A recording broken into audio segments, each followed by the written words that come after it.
where we will make the changes there. Let's have to make a design.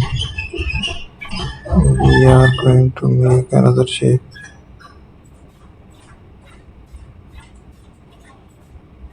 Let's create another shape here. We will keep on editing there. It's a radical. I will use a paint there.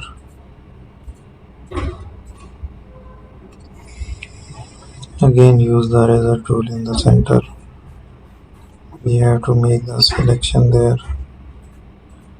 Add a paint. Now we will remove from there.